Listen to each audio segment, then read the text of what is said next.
Today on Hot News, new research into the serious problem of chocolate addiction. I'll show you a smarter way to search eBay. Just how free should free speech be? I'll tell you what students across the country are saying. If you get pissed off at people's lack of recycling, wait until you hear what NASA's doing. A burger, fries, and a diploma to go? You're now enrolled in McDonald's U. I'll tell you how one 22-year-old took a simple question we all ask and made it into a cell phone empire. Are you rested and ready for another busy week? Nah, we're not either. But ready or not, hotnews.tv starts right now.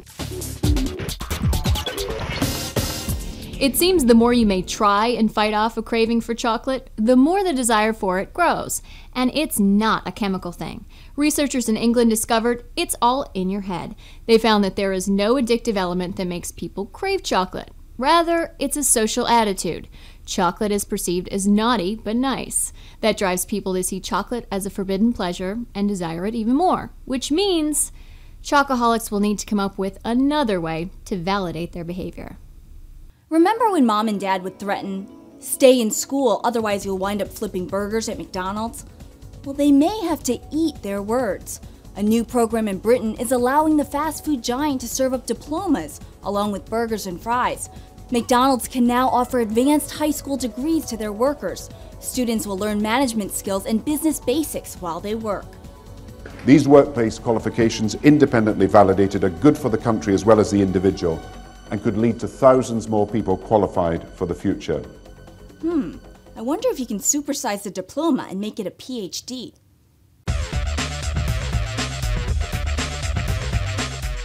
Back in June, somebody put a very valuable old bottle of beer on eBay.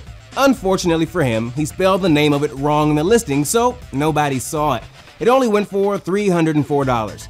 That buyer promptly turned around and resold it for over $500,000. Why am I telling you this? Say hello to AuctionIntelligence.com. It will not only search eBay for you, it'll also search all the possible misspellings for whatever you've been looking for. So if you type in Nintendo, it'll search for Nintendo, Ninio, Nintendo, Arsenio Hall, etc. You might find a great deal, although the odds that you'll make $500,000 reselling a bottle of beer are pretty slim to none. Which city in the U.S., excluding Alaska, has more days below freezing than any other place? Is it A, Watertown, New York, B, International Falls, Minnesota, C, Fargo, North Dakota, or D, Butte, Montana? The answer coming right up.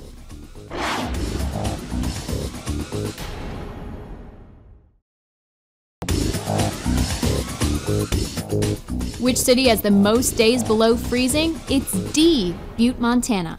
They have 223 days a year that dip below 30 degrees. I don't think I'm gonna move there anytime soon.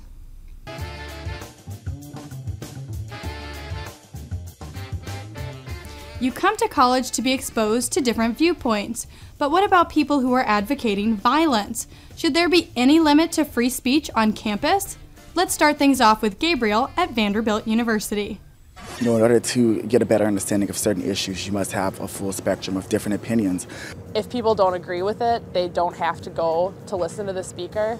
I feel like free expression is of course our right, but at the same time we need to come up with better ways other than resorting to violence. George Bush advocates violence, but it's not in this country. I don't think it's a proper way to express what a student believes in through violence. It impacts other people who aren't concerned with the issues. I personally am opposed to violence, and I don't think it's an effective means of solving anything. So anyone who is advocating for it is going to be undermining themselves ultimately. I think, there could be a question raised about, university money going to a controversial or illegal speaker, but I definitely support their right to express their opinions. Seems like most of you agree that free speech should be just that, free. Reduce, reuse, recycle. It's a phrase we've all grown up with. And although astronauts may not have one of those blue bins in space, they'll be doing their share.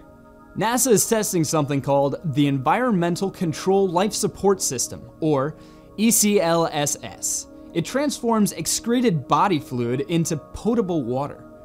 That's a fancy way of saying you can drink your own pee. NASA claims the H2O the ECLSS produces is purer than a lot of tap water back on Earth. I wonder, who was the lucky scientist guy who had to do the first taste test? Yeah, I think I'm going to stick to the Evian.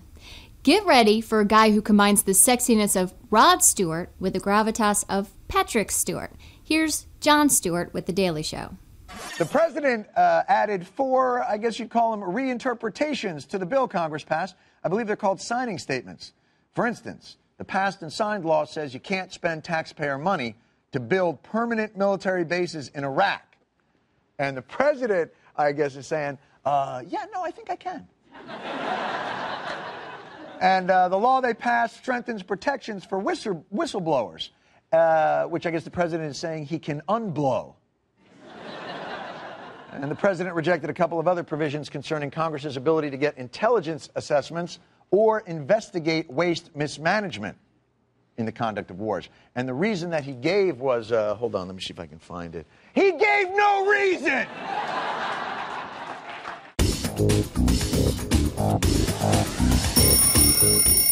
If 5 hours of sleep sounds like a luxury, I've got the beverage you need.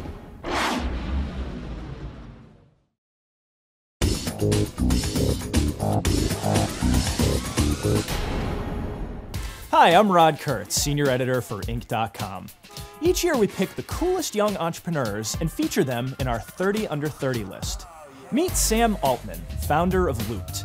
He managed to turn the question, "Where are you?" into $1 million idea. Basically, Sam started a social mapping service for cell phones. Here's how it works. Users make a list of friends who also have the service, and the program allows them to see each other on a GPS-enabled map. At just 22, Sam has deals with Boost Mobile, Sprint Nextel, and others in the works. Sam's secret to success was a lack of fear.